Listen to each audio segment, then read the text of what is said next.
नमस्कार दोस्तों। हिंदी भाषा में आपने अब तक संधि कंप्लीटली पढ़ ली थी। संधि के बाद हम आज पढ़ रहे हैं समास। दूसरा अध्याय आपके हिंदी में पटवार, एलडीसी, ग्राम सेवक, रीट के लिए बड़ा महत्वपूर्ण अध्याय समास।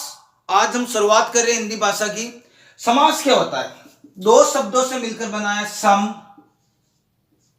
आस। सम का अर्थ होता है निकट या पास, निकट या पास। निकट या पास में आस का अर्थ होता है बैठना। यही से इसी की परिभाषा बनती है आपके। तो समास दो शब्दों का निकट में या पास में बैठना, पास में बैठना समास कहलाता है। दो शब्दों के परस्पर मेल से बने हुए शब्द भी समास कहलाते हैं। इस समास में दो तरीके से आपको पद मिल सकते हैं। एक तो होता है संधि के साथ, जैसे आपने सूर्योदय देख लिया, जैसे सूर्योदय, तो इसमें संधि भी है, समास भी है, तो संधि के साथ भी समास बन सकते हैं। यानी सूर्योदय, सूर्य का उदय समास हो गया, और सूर्यदन उदय, ए सूर्य ए और ओ बन गया गुण संधि। तो इस तरीके से भी आपके समास हो सकते हैं। और एक होता है संयोग समास, जैसे मैंने लिखा रात दिन हो गया, माता पिता हो गया, कुछ भी हो गया, जैसे रात दिन, माता पिता, दिन रात, कुछ भी। तो ये होते हैं संयोग, और ये होता है संधि से बने हुए समास। मुख्य रूप से पद के आधार पर मैं बात करूं तो समास चार प्रकार के होते हैं। पद के आधार पर, पद की प्रधानता के आधार पर चार प्रकार के होते हैं। मोस्टली ये लो आपको चार प्रकार के बता देते हैं। एक, दो, एक प्लस दो, या इस तरीके से भी आप कह सकते हो ए बी, ए और बी। अब आप यहां पर कह सकते हो ए बी बराबर सी, यानी यहां पर दोनों ही नहीं होते हैं। एक पद के आधार पर कितने होते हैं? चार प्रकार के होते हैं। एक का अर्थ होता है, यहां पर समझ लो प्रथम पद। जिस समास में प्रथम पद की प्रधानता होती है उसे कहते हैं अवयव भाव समास। अवयव का अर्थ होता है बिना खर्च किए हुए, यानी जिसका कोई खर्च नहीं होता है, जिसका लिंग, वचन, विभक्ति में रूप परिवर्तन नहीं होता, उसे अवयव कहा जाता है। अवयव पद यानी अवयव समास या अवयव पद होते हैं, यानी प्रथम पद प्रदान होता है, केवल प्रथम पद प्रदान। याद रखना, जिस समास में प्रथम पद प्रदान हो वो अवयव समास होगा। अगर आपके कहीं पर दूसरा पद प्रदान हो जाएगा तो वो हो जाएगा तत्पुरुष। जिस समास में द्वितीय पद या दूसरा पद प्रदान हो तत्पुरुष, इसी तत्पुरुष के दो भेद है। एक तो याद रखना क्रमधार्य, और एक हो जाएगा आपका द्विगु। द्विगु और क्रमधार्य समास में दूसरा पद प्रदान यानी द्वितीय पद प्रदान, तत्पुरुष समास के दो उपभेद है। याद रखना, ये अलग से समास नहीं है। पद के आधार पर चार ही प्रकार के समास होते हैं, या तो प्रथम पद, या द्वितीय पद, या दोनों ही नहीं। तो अब है दोनों पद प्रदान किस में होंगे? उभय, वो हो जाएगा आपके द्वंद्व समास में। अगर जिस समास में प्रथम पद ना और ना द्वितीय पद, तीसरा ही अर्थ यानी तीसरा पद प्रदान हो, तो हो जाएगा आपके बहुब्रीहि समास। बहुब्रीहि समास। जिस समास में, एक बार लिख लो आप, प्रथम पद प्रदान हो वहां पर अव्ययभाव समास होता है, द्वितीय पद प्रदान हो वहां पर आपके तत्पुरुष समास होता है। तत्पुरुष समास के दो उपभेद है, द्विगु समास, क्रमधार्य समास। फिर पद के प्रधानता के आधार पर बात करें तो दोनों पद जिस समास में प्रदान हो वो होता है द्वंद्व समास। द्वंद्व समास में आप इक्तोर दंड पढ़ेंगे, आप अलग अलग इसके अंदर भाग है वो पढ़ेंगे। और जिस समास में अन्य पद प्रदान हो तो वो होता है बहुब्रीहि समास। पद की प्रधानता के आधार पर समास चार प्रकार के होते हैं। वो होता है अवयव भाव, तत्पुरुष समास, द्वंद्व समास और बहुब्रीहि समास। अब हम शुरुआत करते हैं अवयव भाव समास किसे कहते हैं।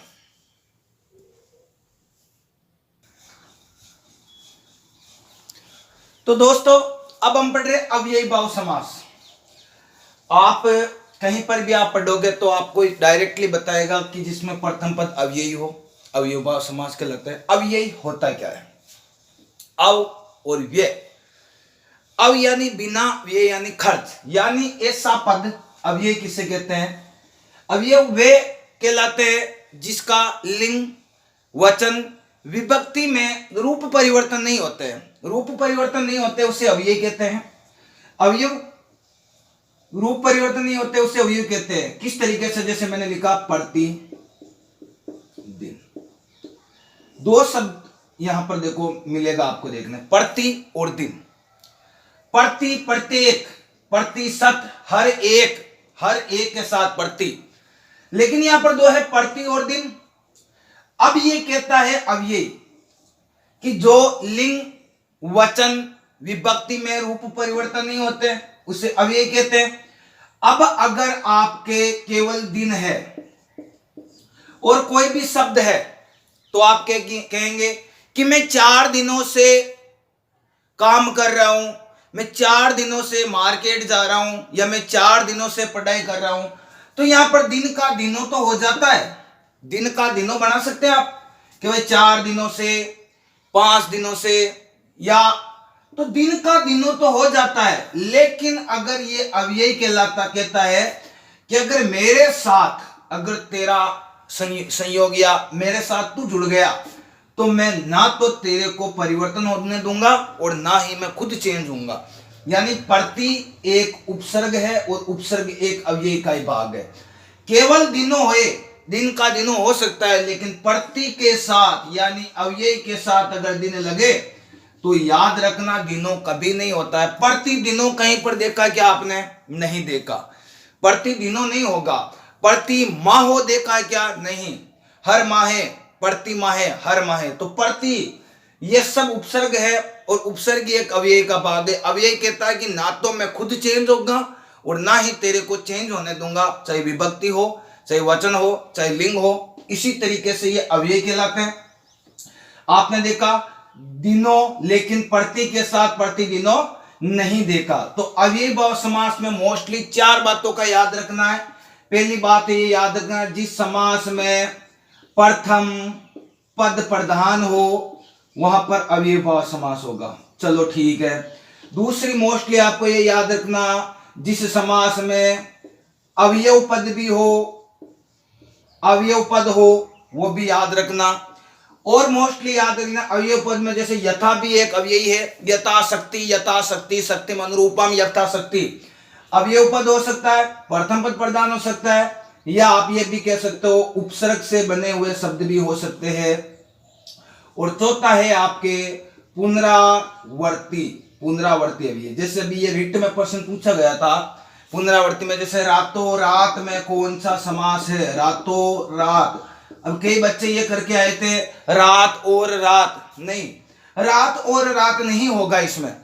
क्यों?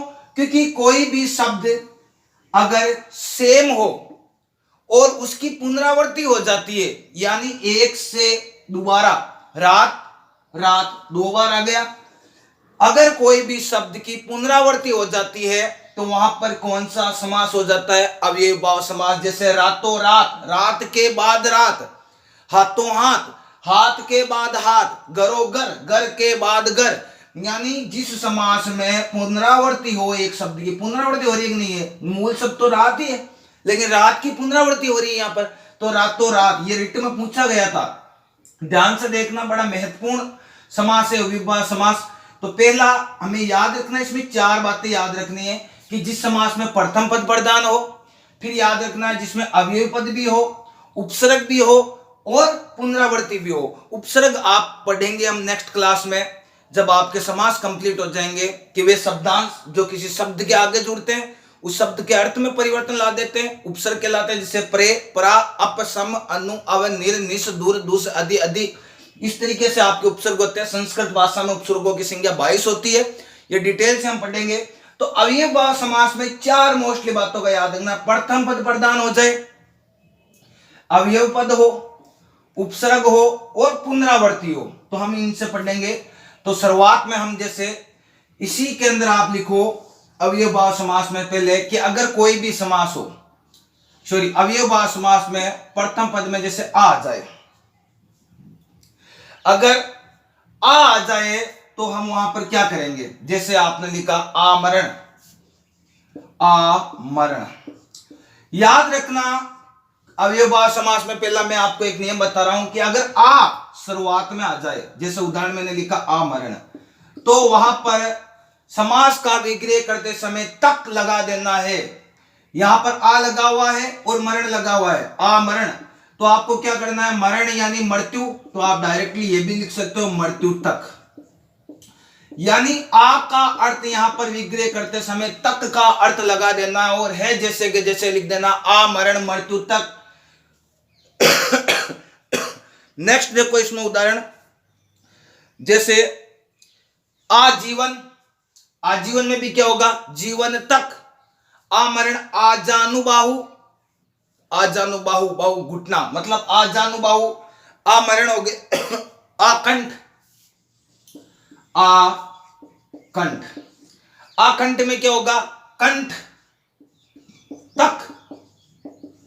तो अगर आप शुरुआत में आपको अव्ययभाव समास में मिल जाए, याद रखना वो अव्ययभाव समास ही कहलाता है, आ मिल जाए तो बाद में क्या करना आपको, मरणो नहीं होगा। देखो आ अगर ये मिल गया, ये अव्ययभाव समास, आ मरणो नहीं होगा, कहीं पर आ मरण ही होगा। तो आ अगर कहीं पर भी मिल जाए तो विग्रह करते समय शुरुआत में वो पद लिख देना है और अंत में तक लगा देना आ की जगह। बस ये होता है आपके अव्ययभाव समास में। शुरुआत में अच्छी तरीके से हम पढ़ेंगे कि आ अगर मिल जाए तो पहला जैसे आमरण, आकंठ, तो पहले कंठ लगा दो, आ का अर्थ लगा दो तक, यानी पहले कंठ फिर बाद में आ का तक, यानी कंठ तक, आमरण मृत्यु तक। इस तरीके से आपके उदाहरण मिल जाए आ से बने हुए, तो याद रखना मोस्टली आपका वहां अव्ययभाव समास होगा।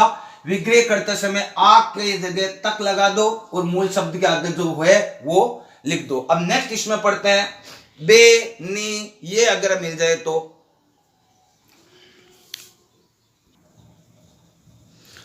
दोस्तों अव्ययभाव समास में हमने भी पढ़ा था आ उपसर्ग आ जाए तो वहां पर हमने लिखा था तक लगा देना है। अब नेक्स्ट इसमें चलते हैं कि जिस पद में पहला पद बे, नी, ना, निर और निस, याद रखना, नोट भी करते रहना, बे, नी, ना, निर और निस उपसर्ग से बना हो, उपसर्ग अव्यय, अव्यय उपसर्ग, उपसर्ग से बना हो तो उसके विग्रह के अंत में प्राय रहित शब्द जोड़ देते हैं। उसके उपसर्ग में बन, यानी बे, नी, ना, निर और निस उपसर्ग से बना हुआ हो तो उनके विग्रह के अंत में, अंतिम अंत में प्राय या तो रहित जोड़ दो या प्रारंभ में आप बिना शब्द भी जोड़ सकते हो। विग्रह करते समय या तो अंत में आप क्या लगाओगे, रहित, या शुरुआत में क्या लगाओगे, बिना। उदाहरण लिखे मैंने निडर,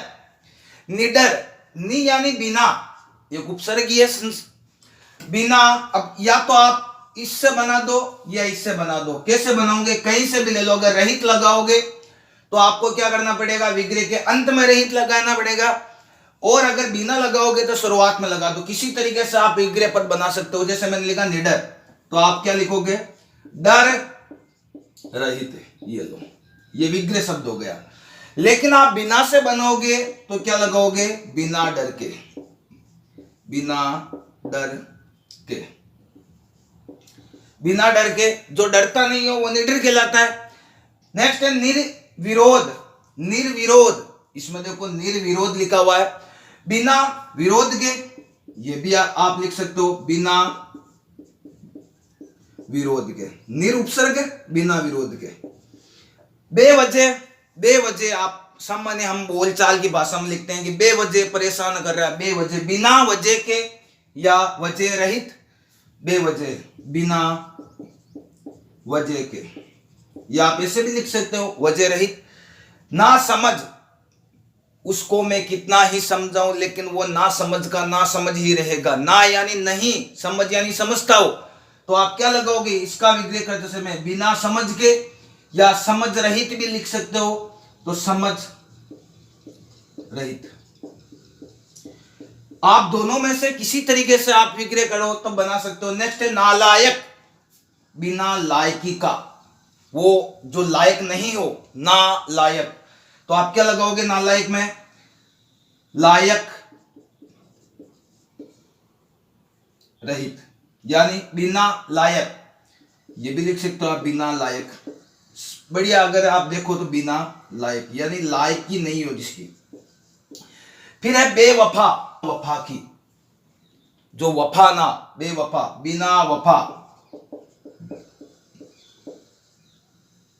बेवफा बिना वफा के। तो जिस पद में, पहला पद में, यानी जिस पद या जिस में पहला पद बे, नी, ना, निर, निस उपसर्ग से बना हो तो उसके विग्रह के अंत में प्राय रहित और शुरुआत में क्या लगा देंगे? बिना, और उसका विग्रह आप याद रखना हो जाएगा। तो जैसे मैंने निडर लिखा, निर्विरोध लिखा, बेवजह लिखा, ना समझ लिखा, नालायक लिखा, बेवफा लिखा, तो इसके थोड़े बहुत मैंने उदाहरण यहां पर लिखे, तो याद रखना। इस तरीके से आपके अवयवभाव समास में। अब नेक्स्ट हम पढ़ते हैं इसमें, जैसे यथा से बने हुए शब्द हो तो वहां पर किस तरीके से हम इसको विग्रह करेंगे।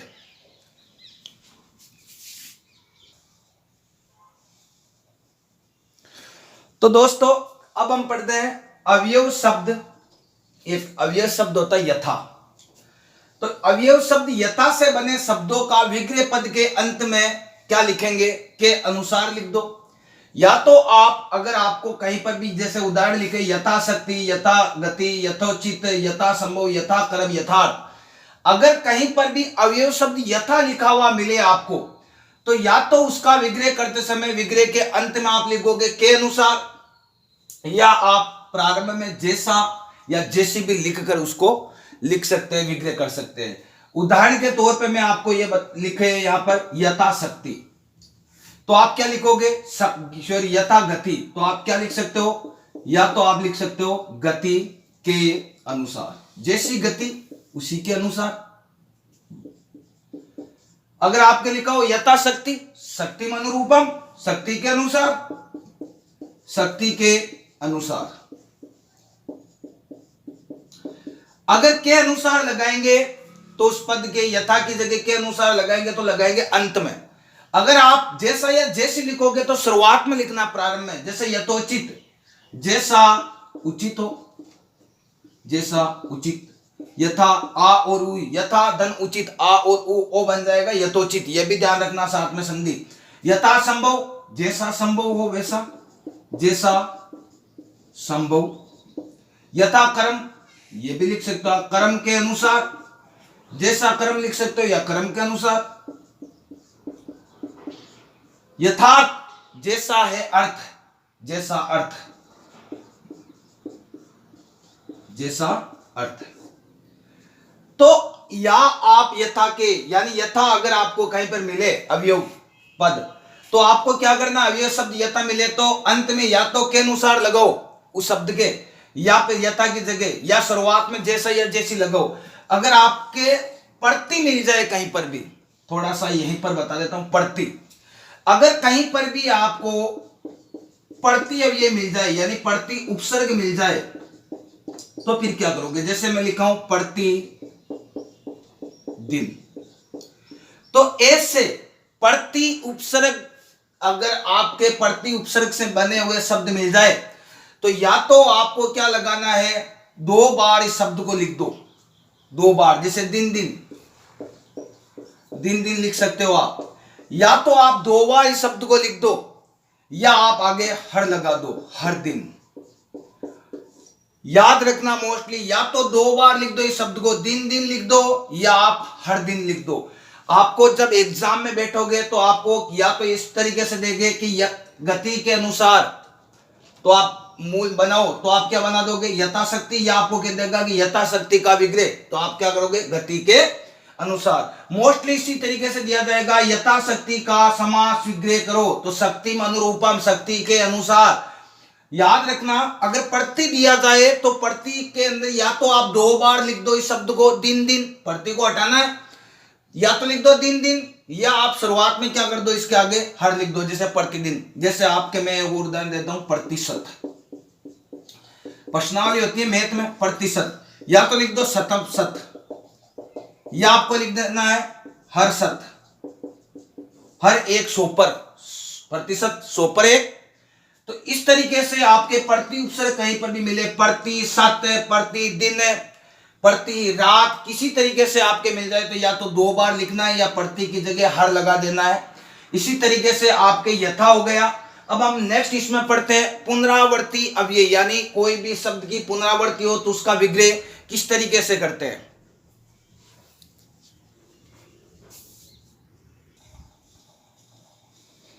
तो दोस्तों अब हम पढ़ रहे हैं इसके अंतिम अव्ययीभाव समास में नियम याद कि पुनरावर्ती शब्द। पुनरावर्ती शब्द में क्या होता है, शब्द एक ही होता है लेकिन उसकी आवृत्ति बार बार हो जाती है।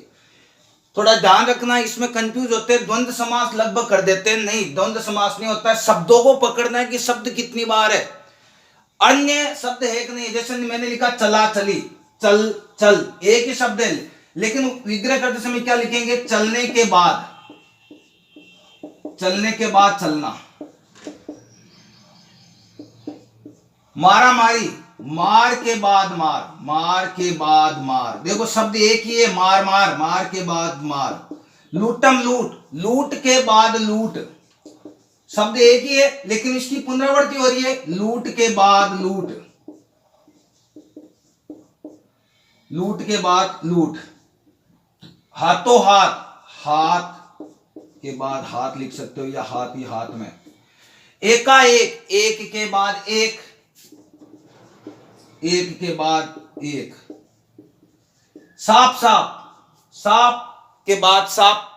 रातों रात, रात के बाद रात। इस तरीके से आपके ये है पुनरावर्ती अव्यय या पुनरावर्ती शब्द मिल जाए तो वहां पर पुनरावर्ती अव्यय में क्या होगा, अव्ययीभाव समास हो जाएगा। अन्य उदाहरण में लिखा मैंने, ये भी मोस्टली कई बार ये ज्यादा क्वेश्चन पूछे जाते हैं, मरणोपरांत। तो मरणोपरांत में क्या होगा, मृत्यु के उपरांत, मृत्यु के उपरांत। से परिवार, परिवार सहित, से का अर्थ होता सहित, किसके सहित, परिवार, आपको कहते हैं से परिवार, परिवार सहित। सार्थक, से यानी साथ में क्या निकलता है उसका अर्थ, अर्थ सहित। बाइज्जत, बाइज्जत, आपको कहीं पर भी आपने शब्द सुना होगा, बाइज्जत बरी किया जाता है, इज्जत सहित। भर पेट, पेट को भर के, ये कई बार उदाहरण पूछा गया है। निकम्मा, बिना काम का, नी यानी बिना। अगर उपसर्ग आपको आसानी से याद होंगे तो आपको ये समास भी पढ़ने में बहुत आसानी होगी। तो इस तरीके से आपके मैंने ये अव्ययीभाव समास कंप्लीट करवा दिया है। नेक्स्ट हम पढ़ेंगे तत्पुरुष समास नेक्स्ट क्लास में। अगर आपको क्लास अच्छी लगी तो ज्यादा से ज्यादा लाइक करें, शेयर करें और सब्सक्राइब करें।